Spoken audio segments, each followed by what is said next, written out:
আলহামদুলিল্লাহ আজকে আমরা আমাদের প্রিয় অ্যাপ্লিকেন্ট নাজমুল হোসেন, সে জাপান প্রবাসী এবং হচ্ছে আমাদের সাথে আছেন নাজমুলের বাবা কাঞ্চন আহমেদ। তিনি আমাদের সাথে আছেন, উনি হলো সিঙ্গাপুর প্রবাসী।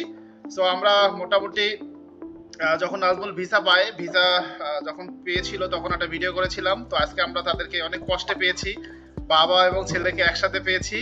আমরা একটু কথা বলবো যে আসলে তারা নাজমুল কিরকম আছে, আমাদের মাধ্যমে জাপানে গিয়েছে, তারা কি কাজ করতেছে, কেমন স্যালারি পাচ্ছে এবং জাপানের জীবন কেমন লাগতেছে। হ্যাঁ, একজন প্রবাসী বাবার প্রবাসী ছেলে কিরকম অবস্থান করতেছে জাপানে, আমরা সবকিছু একটু জানবো। প্রথমেই নাজমুলের বাবার কাছ থেকে একটু রিভিউ জেনে নেই। আমাদের মাধ্যমে আপনার ছেলে জাপানে গিয়েছে, তো এখন পর্যন্ত মানে কিরকম সার্ভিস পেয়েছেন বা একটু যদি বলতেন।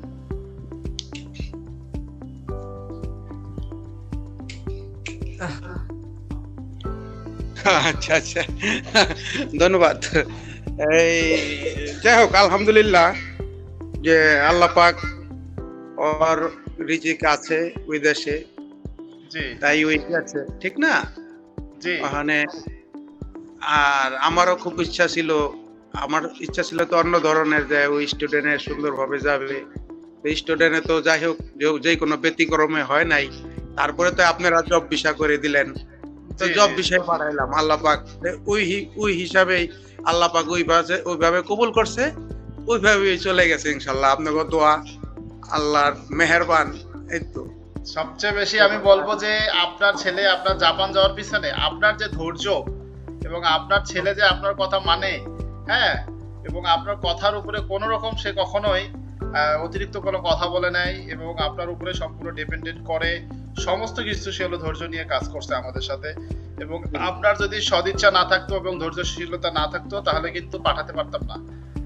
এমন একটা সময় এসেছিল যে হলো ফাইল উইথড্র করে নিয়ে যাওয়ার একটা অপশন আসছিল, আপনারা সেই সময়টুকু দিয়েছেন এবং যার বিনিময়ে আজকে আমরা ভিসাটা পেয়েছি। আরো কিছুদিন অপেক্ষা করলে কোথায় আমি এই মনটা চেঞ্জ করে আমার ওদিকে নিয়ে যেতাম, আমার ওই সাইডে আর কি, আমি যেখানে সিঙ্গাপুরে থাকি। সিঙ্গাপুরে জি, দেখলাম যে না, আরেকটু ধৈর্য ধরি, আল্লাহ পাক কি করে। ওই ধৈর্যতে আল্লাহ পাক ওকে মিলাই দিছে, আল্লাহ পাক ওরে কবুল করছে দেখেই। যাই হোক, আপনাদের দোয়ায়, আপনাদের অসম পরিশ্রমে ওই যেতে পারছে জাপানে। জি, থ্যাংক ইউ সো মাচ। আমরা আসলে সরাসরি আপনার ছেলের মুখ থেকে শুনবো তার প্রবাস জীবন কেমন কাটতেছে। নাজমুল, তোমার প্রথমে কোন ভিসা ক্যাটাগরিতে গিয়েছিলে একটু যদি বলতাম। আসসালামু আলাইকুম, আমি নাজমুল। আমি জাপানে টিআইটিবি ভিসা ক্যাটাগরিতে আসছি। এখন 3 মাস হয়েছে এখানে 3 মাস বসবাস। হয়েছে। কতদিন ট্রেনিং সেশন ছিল একটু যদি বলতা। ট্রেনিং সেশন ছিল 1 মাস, আর 1 মাস কাজ করছি, আর এই যে চলতি মাস চলতেছে। মূলত মানে আমরা একটু তোমার কাজ সম্পর্কে জানতে চাই যে আসলে জাপানে কি ধরনের কাজগুলো করতেছো বা আসলে কাজ করার মতো কিনা, বা আসলে ওখানে এই ধরনের কাজ করে ক্যারিয়ার আছে কিনা একটু যদি বলতাম। জাপানে আমি মূলত জব টিআইটিবি ভিসাতে পেইন্টি সেকশন, যে ডেন্টিং পেইন্টিং এর যে ক্যাটাগরিটা, এই ক্যাটাগরিতে আসছি। তো মাশাআল্লাহ, আমার কাজ হলো, হ্যাঁ, কোম্পানিতে আমার কাজ হলো পেইন্টিং এর কাজ। তো আমি পেইন্টিং এর পেইন্টিং, কাজ। মানে হ্যাঁ, এগুলো মানে কি পেইন্টিং করা হয়? গাড়ির পেইন্টিং করা হয়, গাড়ির। গাড়ি ফুল ফুল গাড়ি পেইন্টিং করা হয় নাকি যেগুলো অকশন থেকে আসে সেই গাড়িগুলো একটু হ্যাঁ, খিজু খিজু থাকলে বা কোনো একটু কাটা ফাঁসা থাকলে সেগুলো মেরামত করা হয়? দুইটাই করা হয়, দুইটাই করা হয়। ও আচ্ছা আচ্ছা, ফুল নতুন গাড়িও পেইন্টিং করা হয় এবং হচ্ছে যেগুলো মানে রক্ষণাবেক্ষণ বা মেইনটেনেন্স করা লাগে সেগুলো করতে হয়। সেগুলো আচ্ছা করতে হয়। আচ্ছা আচ্ছা। তো কিরকম মনে হচ্ছিল যে জাপানের কাজ আর বাংলাদেশের কাজের মধ্যে কিরকম পার্থক্য, কঠিন কিনা? উম, জাপানের টেকনোলজি আর বাঙালি কিছু বুদ্ধি, এগুলা যদি একসাথে করলে কাজ অনেক সুন্দর। আচ্ছা আচ্ছা, তো যেহেতু আপনি কিন্তু বারবারই আমরা বলছিলাম যে বাংলাদেশ থেকে যাওয়ার আগে আপনি ট্রেনিং করেন এবং ট্রেনিংও করেছিলেন, তো ওই ট্রেনিংটা জাপানে গিয়ে কাজে লাগছে কিনা, বেসিক ট্রেনিং যেটা নিয়ে গেছেন? হ্যাঁ হ্যাঁ, কাজে লাগছে। মাশাআল্লাহ। তো জাপানের আপনার হলো জাপানের যে কোম্পানিতে কাজ করছেন সেখানে অন্যান্য বিদেশিরা আছে কিনা বা কাজের পরিবেশ কেমন? হ্যাঁ, আমি যেখানে কাজ করি সেটা হলো ইরানি মালিক, ইরানি আচ্ছা বস, আচ্ছা কিন্তু সে জাপানে থাকে, জাপানে তার পরিবার। আচ্ছা আচ্ছা তার কোম্পানিতে আরো ইরানি আছে, আর ইরানি আছে, আমরা আছি, আর পাকিস্তান ছিল, এখন নাই। তো আচ্ছা আচ্ছা মোটমাট আমরা এই অল্প কয়জন, আর জাপানি তো আছে। আচ্ছা আচ্ছা মাশাআল্লাহ। জাপানিজরা কি হেল্পফুল নাকি রাগ দেখায়? আমার বর্তমানে যে সেন্সে, যে আমার পেনকিট সেকশনে যে হেড, সে হলো জাপানিজ। তো আচ্ছা আচ্ছা তার হলো 75 বছরের, তার বছর হইলো 75 বছর, আর হইলো তার কাজের অভিজ্ঞতা হইলো 50 বছর। ওয়াও তো ওয়াও। হ্যাঁ, তার থেকে আমি এখন শিক্ষা নিতেছি, সে আমাকে শিখাইতেছে প্রতিদিন। তো আমি তো আচ্ছা আচ্ছা এত কাজ পারি না, আমি বাংলাদেশ থেকে 3 মাস ট্রেনিং করে আসছি, কাজের জি জি জি। ন্যূনতম একটা ধারণা নিয়ে আসছি। কিন্তু তো জাপানে আসার পর যেটা বুঝতে পারলাম, যে পুরোপুরি যদি কাজের ধারণা বা দক্ষতা না থাকে, তাহলে জাপানে কাজ করাটা খুবই অসম্ভব।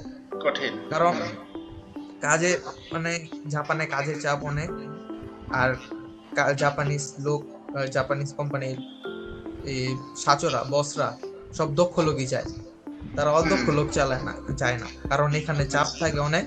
তো আমাকে শিক্ষা দেওয়ার মতো তাদের সময়টা নাই। যদি আমাকে শিক্ষা দিতে চায়, তাহলে এখানে তারা পিছাই যাবে, তাদের কোম্পানি লস। এই আচ্ছা আচ্ছা কারণে আমি বলতে চাই যে পুরোপুরি দক্ষতা নিয়ে আসতে হবে, যদি না নিয়ে আসে তাহলে সে প্রবলেমে পড়বে। আরেকটা সমস্যা হলো কি, হলো জাপানিজ ভাষার সমস্যা। যদি জি ভাষা না বুঝতে পারে তাহলে আরো সমস্যা। এক তো কাজের সমস্যা, আর একটা হলো ভাষার সমস্যা। হ্যাঁ, কাজের সমস্যা হইলো মানা যায়, কিন্তু ভাষা না বুঝতে পারলে তাহলে তো আরো সমস্যা। যদি আহ, যদি কাজ না পারে, তখন তারা চাইবো যে তারা শিখাই দিই, তাড়াতাড়ি শিখাই দিই। তো তারা তো তাদের ভাষা দিয়েই বলবে, জাপানিজ ভাষাতে বলবে। এখন তারা শিখানোর জন্য আমাকে জাপানিজ বলতাছে, কিন্তু আমি তো জাপানিজ বুঝতাছি না, তখন তো আরো আচ্ছা বেশি আচ্ছা সমস্যা। হ্যাঁ, আচ্ছা তখন আচ্ছা। তখন তারা রেগে যায়, এরকম এরকম অবস্থা। তো তো আপনি যে অবশ্যই, সেক্টরে, বলেন। তো অবশ্যই উম, দুইটার একটা বেশি ধৈর্য থাকতে হবে, দক্ষ থাকতে আচ্ছা হবে। একটা বিষয় বলি তো, এই আপনি যে সেক্টরে কাজ করছেন, এই সেক্টরে আসলে যদি অভিজ্ঞতা অর্জন করেন, তাহলে কি ফিউচারে ক্যারিয়ার ভালোভাবে আরো বিল্ড আপ করা সম্ভব কিনা? এটা তো এত রিসার্চ করে বর্তমানে আমি শিখতেছি, শিখার ভিতরে আছি, শিখতে তো ভালোই লাগতেছে, কাজটাও বেশি এত কঠিন না। মানে এটার ডিমান্ড আছে, ধরতে গেলে অনেক ডিমান্ডই আছে, এবং বাংলাদেশ তো এটার চাহিদা আছে। জি জি জি বাংলাদেশ ফুল রং করার যে পেইন্টার আছে, তার বহুত চাহিদা, হুম জাপানেও আছে। তো জাপান হলো গাড়ির দেশ, গাড়ির দেশ মানে গাড়ির কাজ আছে, গাড়ির কাজ আছে মানে গাড়ির রং করারও কাজ আছে। তো অবশ্যই এই এটার কাজ অনেক আছে। আচ্ছা আচ্ছা মাশাআল্লাহ।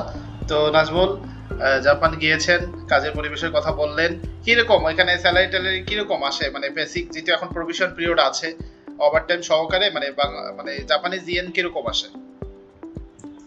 ওভারটাইম, ওভারটাইম ছাড়া আমাদের যে কন্ট্যাক্ট হয়েছে, সেটা হলো সবকিছু কাইটা মাইটা আমাদের 13 মান দিবে, আচ্ছা 1,30,000 নিয়ে। 1,30,000 ইয়েন। আর ওই বাসা ভাড়া কোম্পানি দিবে তাই তো?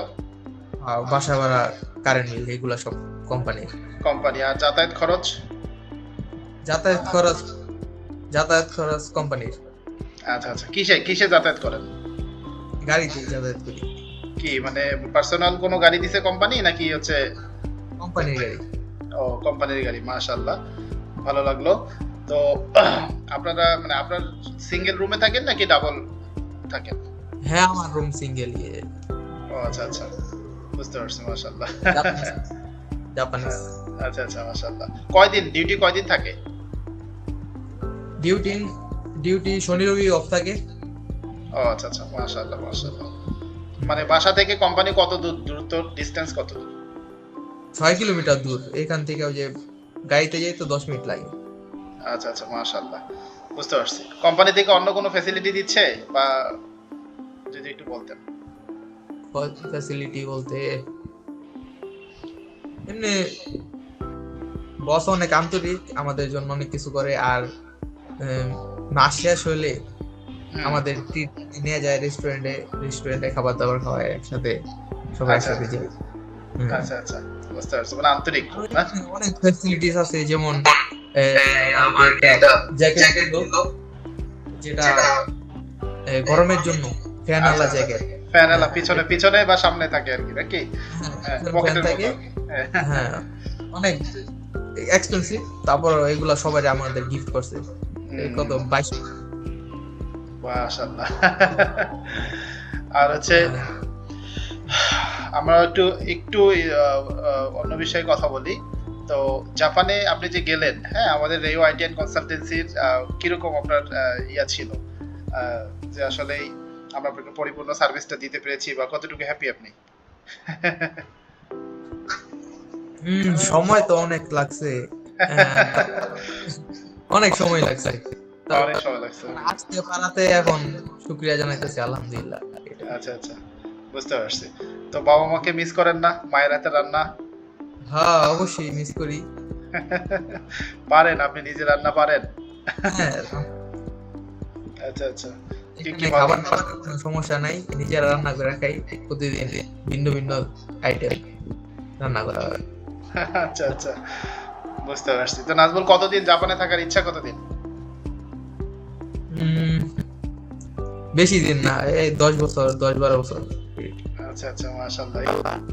ঠিক আছে, ভালো থাকবেন নাজমুল। যে কোনো সমস্যা হলে অবশ্যই ফোন দিও, ইনশাআল্লাহ সর্বোচ্চ সহযোগিতা করা যাবে। Thank you so much. রাইয়া পরিবারের পক্ষ থেকে আপনাদেরকে ধন্যবাদ। আসসালামু আলাইকুম।